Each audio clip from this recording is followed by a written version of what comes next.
I believe in desecration.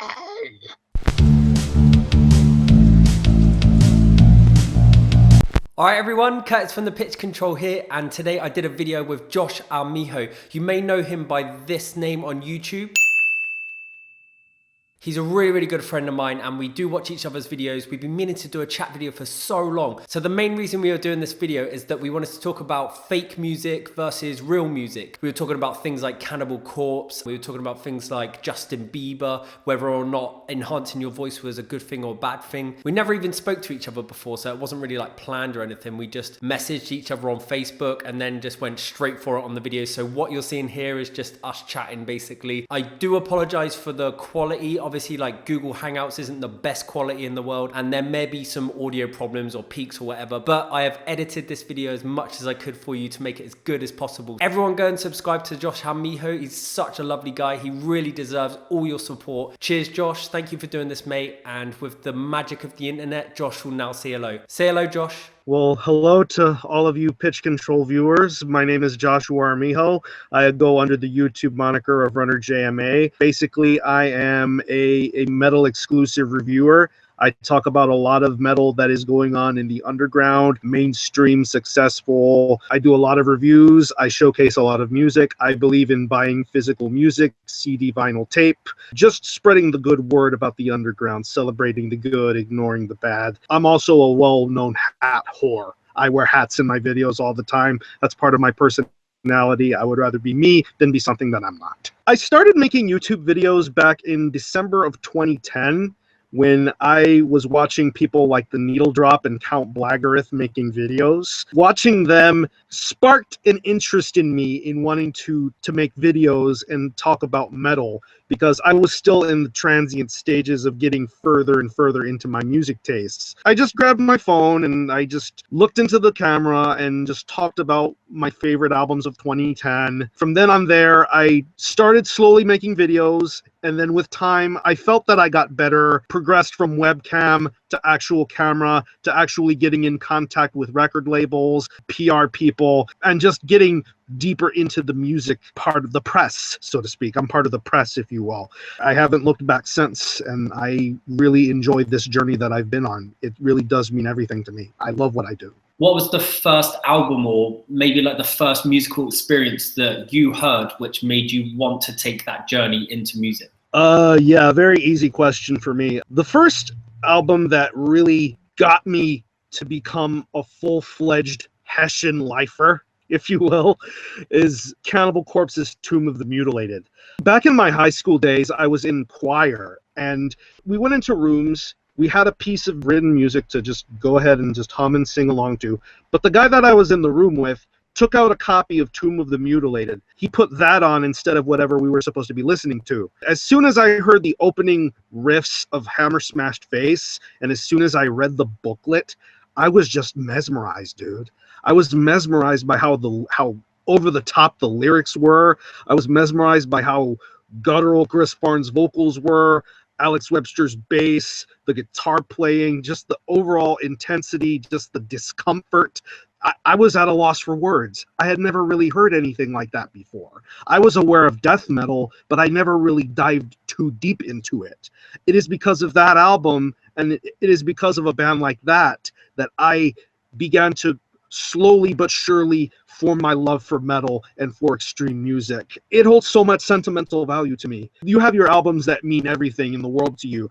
Tomb of the Mutilated means everything to me, and they are my favorite band. That is my favorite album, and that is why I am a metal lifer, so to speak. When I was at school, I listened to a lot of Severe Torture. Oh, hell yeah. I was really into that traditional death metal sound. A lot of sort of the more of the bassier stuff. I was also into Beheaded and Decapitated. They were like my favorite death metal bands. And I remember going to my friend's house, and obviously I'd listened to Cannibal Corpse, but he put on the live Cannibalism DVD. Yes, I remember that. A skull full of maggots. I was just fixed as well. Like that live performance is so good. It's also got like that little bit of comedy to it, which draws you in as well. Yeah, this next song is about shooting blood out of your cock. Yeah. You just can't not fall in love with George Fisher whenever he says that live. It is the best experience to see. Yeah.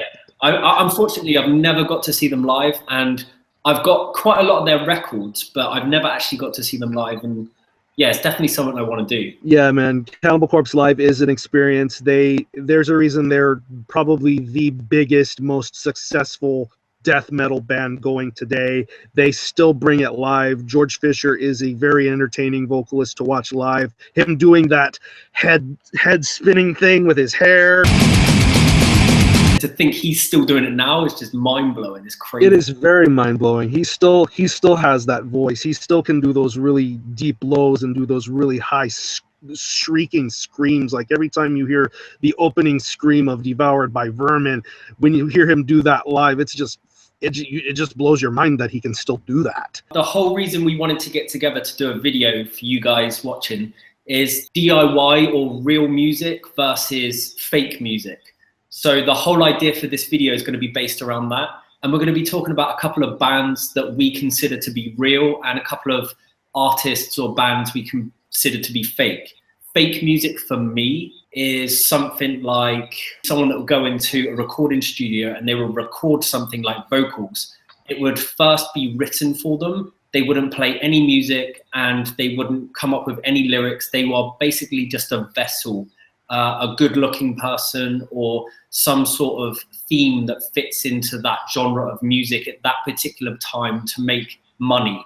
That's something that I would consider to be fake music. I would consider something like Justin Bieber, for example, to be fake music. It doesn't mean that he can't sing, though. I don't consider that to be like he can't sing.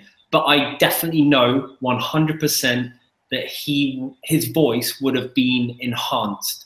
So that's also a little bit difficult for me to sit with. But that doesn't mean I don't like pop music. How do you feel about that?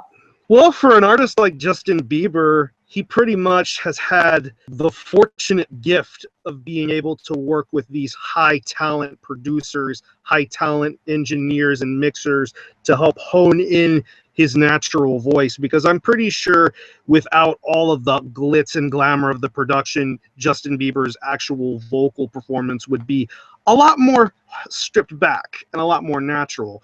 But like you mentioned, the inclusion of people enhancing his voice and his overall, just adding more pomp and circumstance to his appear adds a little bit of a disingenuous sort of taste to the presentation, because it kind of takes away from Justin Bieber a little bit as an artist. I should also say, for the record, since we're talking about Justin Bieber, it seems to be a stereotype amongst metalheads to talk about Justin Bieber in some sort of a negative tone, like, fuck Justin Bieber, he's the poser, he's the fake motherfucker, you know? That's not the case. I don't look at it that way. He's a musician, just like any other kind of musician there is out there, and he's irrelevant to metal. He's irrelevant to metal. He's a part of the pop music industry, and it's kind of a put off to me. And I do like pop music myself, but in his case, I don't know. There's a certain bit of a disingenuous factor to the overall delivery of what he does in his stuff.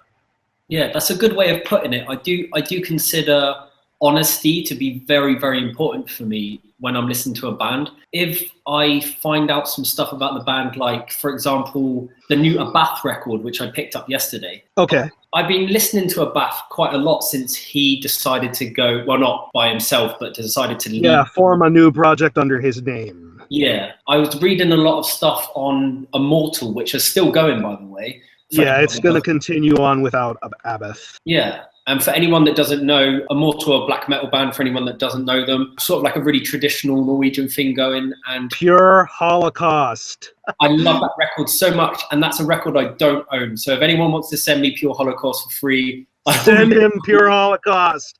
I believe in tragedies. I believe in desecration. Yeah, Immortal basically split up. The two guys, the bassist and the drummer, are still going, and then e.t.c went on to do a project on his own name.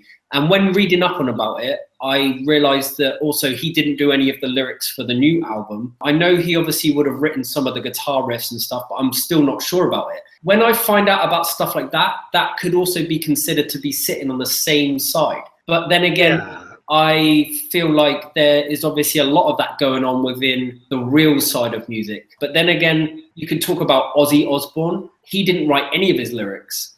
That was all written by bassist, and some of even written by the drummer as well. Obviously, Ozzy hasn't got the best voice in the world, but he's Yeah. he's more of like the front man, the entertainer. So you can forgive that. Like Ozzy doesn't hide behind anything. And when they originally recorded, he recorded live, and that's such a brave thing to do. There was no editing, there was no like enhancements on his voice. That was just Ozzy. And that's why everyone loves it. But there's a difference between saying, look, I didn't write the lyrics, he wrote the lyrics, I'm just singing it, to being like Justin Bieber, where they would say like, this is Justin Bieber. Like that's what the album's called. There's so many different things sitting behind it, which I think people need to think about when they're considering that artist to be the music. Yeah, I would say it makes sense. I mean, one thing I like to look out for when I listen to an album is I like to look at the credits. I like reading through booklets. I like to know what I'm getting myself into, who's involved, who's behind the scenes, all that kind of stuff. I like to look at the lyrics. Who wrote so and so? Like, did the vocalist write this? Did the bassist or guitar player write that? It's interesting to know who has more clout or is involved like that. We talked about Cannibal Corpse earlier. George Fisher doesn't write any of the lyrics. He's basically the centerpiece, the entertainer, like you mentioned with Ozzy Osbourne. He's just the voice. And people like Alex Webster and Paul Mazurkiewicz, and even people like Pat O'Brien and Rob Barrett help write the music and the lyrics. They all take their turns and so on and so forth when it comes to writing the music and the lyrics. And that could be the same case for some bands that are getting older, but still trying to find a way to make it work, even if it's not like how it should be, but they still try to make something work. There's a lot of instances like that make you wonder, like, how does this keep going? How does this continue, you know? Yeah. Also, another thing I wanted to talk about was bands that are completely and utterly raw and very, very deep and hidden away. Those are normally the bands which I would consider to have the most integrity, if that makes sense. And those that's true. They are more cult bands, and they would be known within a certain circle, but they're not making any money at all. And they're not going on huge tours. Many of these bands don't even play live. They literally just make the music and that's it. They write everything themselves. And a good example of that is someone like Leviathan, for example, who came out with an amazing record last year. Yeah, Scar-Sighted, man. Yeah, Scar-Sighted is such a good record. I love that album so much. And the difference between a one-man band, typically, I guess I'm sitting on the black metal side of things right now, but there are obviously there are noise artists, like obviously like Purian, he does everything himself. That's a side of things which becomes more cult, and a lot of people follow it because they can really just pinpoint exactly what they're listening to. And they know that, yes, Zastwa writes everything in his bedroom and he's got nothing, you know, like everyone should watch that documentary, the one-man black metal documentary, because it really does put a massive nail in the head of this whole theory that people are making money from this. They're really not at all. Not at all. Like, it's so weird to see him like sitting on a bed with stained sheets and like in this horrible room. And he was saying he hates to buy musical instruments because they never give anything back to him. He writes the music just because he really lives it. And that's the difference, I think, between being really hidden away and just doing music because it's like a way of expressing yourself, rather than being like, I make music to make money. There's such a huge difference between that. Yeah, that's true. And you mentioned somebody like Scott Connor, Malefic of Disaster. He's a very, very strange individual. He's a very strange individual for the fact that he made the kind of black metal that he did all by himself with albums like Defective Epitaph and Telepathic with the Deceased. I mean, those are some top shelf releases in my opinion. Going back to Scott Connor, the person, he's a very strange guy. He's strange in his deliveries, his appearances, just his reclusive sort of nature. He's kind of reclusive like that. And it's also very strange to know that he, I don't know if you're aware of this, but he has pretty much shuffled the sound of Zaster nowadays to a more acoustic, unplugged sort of sound, not just by himself, but with additional people. That's also something I find very strange, is just the fact that he would change from just raw, depressive, torturous sort of black metal to just a complete 180-degree turn for that kind of sound. Going to somebody like Jeff Whitehead, Rest from Leviathan, it's been a long time for someone like him to hone his sound and create the kind of black metal that he does, from stuff like the 10th Level of Suicide to stuff like Tentacles of Horror to even now with Scar-Sided. Just shows you how far along he has come. He does take the craft very seriously. He is he's not, I wouldn't say he's like Scott Connor in a way. He's not really reclusive. He is open to talking about things. In the same time, he does practice what he preaches, and he delivers the music that he does, and he did so brilliantly and so movingly with an album like Scar-Sided.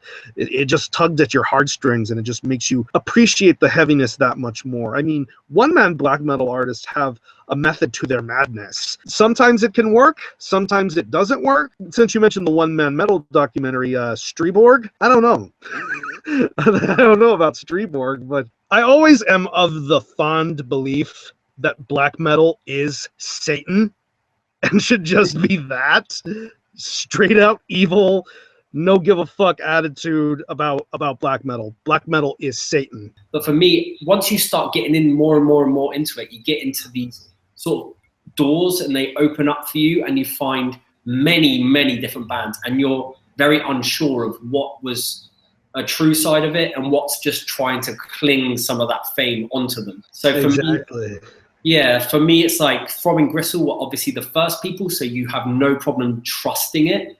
But there's obviously stuff inside every single genre. They just basically take something from the original people and they use it to their benefit to try and make them a little bit wealthy, basically. And they try to go as far as they can. And I've always said this to people: when I see a band, I can tell how much of their soul they have sold to money, basically. And sellouts, if you will. Yeah, basically, yeah. And it's very typical for people that love music and for people that are on YouTube that love music to say that I don't like this because it's sellout music, I hate it. You have to think about it in a huge amount of ways. Are they doing this for a job, or are they doing it purely for music? Oh, absolutely. A band like Throbbing Gristle have definitely earned their place in music history with the kind of music that they've created, and they are still very much a relevant and meaningful band to a lot of people. So I would definitely consider a band like Throbbing Gristle to be a true band. What bands do you feel that sit on your side which you consider to be very 100% pure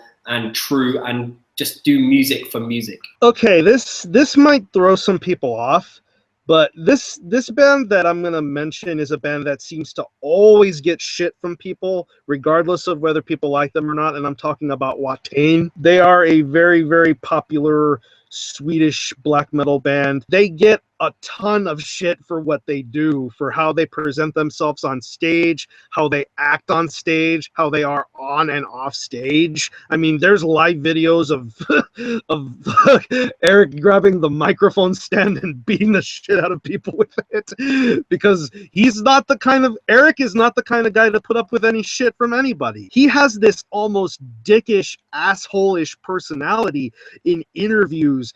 Getting to meet him or talk to him, he has that sort of dickish personality, but he stands by what he does. He is a very for real guy. He takes what he does extremely seriously. He takes black metal seriously. He takes the art form, the presentation, the visual aspects, the vocal aspects, the art, the look, the feel of it. It is embedded in his mind that he stands for what black metal is all about. And of course, because of him opening his mouth, he's going to have people, detractors and naysayers, say all the shitty things about him, about his attitude, the way his band is with the presentations, the blood, the flames, all the visual aspects of Watain, and of course the onstage personality of knocking phones out of people's hands at shows and just beating the shit out of people who get crazy at shows. I mean, you should see the live footage. It's just memorable to see.